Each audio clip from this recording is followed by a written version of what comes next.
and Jim Dursley was bad. And he come home and he told us, but he doesn't see the Banshee, and he said that, I bet you had to be news from Jim Dursley in the morning. So the next morning, Jim Dursley was there. She was straight from the night before. The Banshee is a supernatural being. She was seen as bearing the sorrow and grief of death impending. The origins of the Banshee date back to the middle of the 18th century. She was known to be a solitary being where her only connection to the mortal world was through death. He was faster than Jim Dursley, I suppose. And the old man, Jim Dursley was bad at the time. And Dursley was faster than a lovely woman for his day. And he passed the house. He passed the house, and the lane beside the house. Dursley was passing the lane. She did a big roar.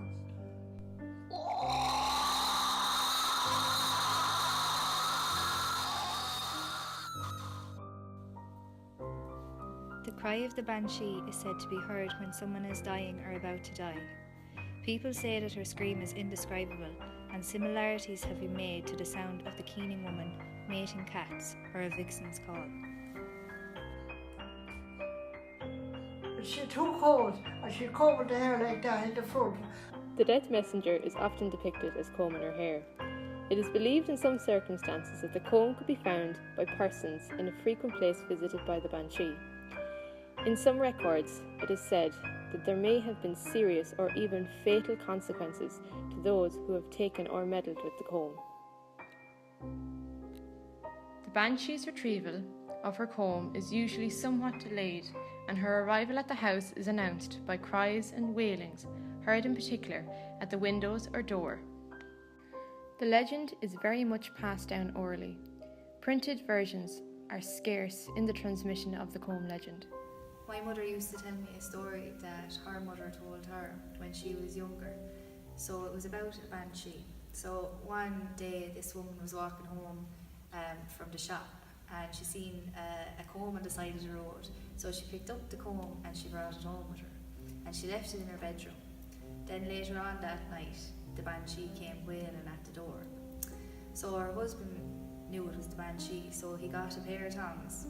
He put the comb in the tongs and he put it out through the front door, and she didn't the Banshee take the comb and half the tongs with her. A similar account of this story is found in Patricia Lycett's book, The Banshee, the Irish Supernatural Death Messenger. This story was recorded in 1976 from Mrs. Bridie Dunn, Mountmellick, County Laois, only a short distance away from our interviewee's location.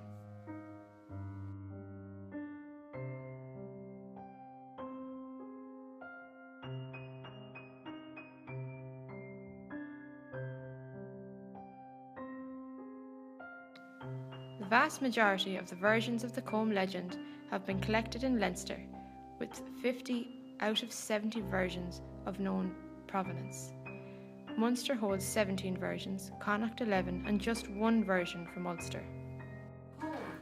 Never take it home or bring it into the house. Throw it back down again, and she was supposed to come back for it that time. The supernatural death messenger is known by many names. In County Limerick and County Tipperary, and also in parts of the southwest in County Mayo, she is known as the Banshee, very similar to her human form, the Keening woman.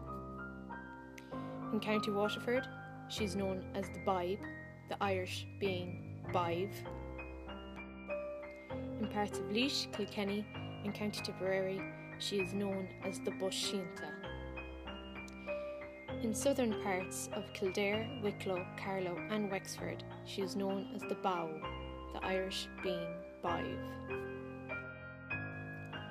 One name used throughout Ireland, which is prevalent even in areas with other names meaning otherworldly woman.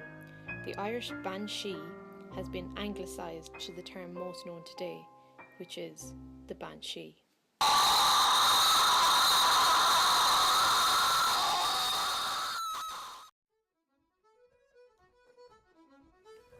Hi guys! Hello, thank you very much for watching our video. We're now going to talk about how we approached our project. We originally took the topic of orality and literacy, but we couldn't get our hands on the sources for that topic, so we actually had to change topic. Yeah, and then Maura very kindly allowed us to change our topic to the topic of the Banshee. So we based it around snippets of my grandmother's interview. So basically her interview is about how her father witnessed the Banshee years ago. Unfortunately, we did have footage of my mother telling a story about Banshee as well, but we lost it due to problems with Final Cut Pro X that we had, and we decided to then do an interview. Kate interviewed me, and because we felt that the story was very important and we wanted the footage. Yeah.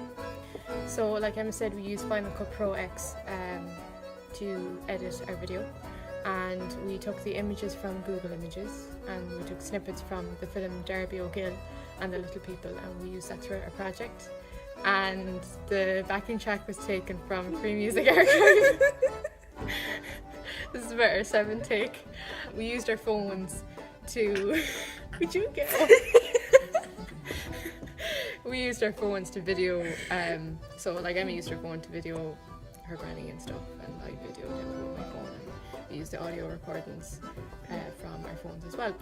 So yeah, that's So because we're not very tech savvy, we use YouTube a lot to guide us on how to use Final Pro X. The one major difficulty that we had was shortening down our video. We had a lot of footage that we did want to use, but we had to go through it and pick out the most relevant bits that we felt were the best bits, and that was really the most difficult part. It was very time consuming. yeah. So other than that, that's really that's our video in a nutshell. Yeah. So hope you enjoyed it. Yeah, thanks for watching, and if you look to the credits then you'll see what resources we used.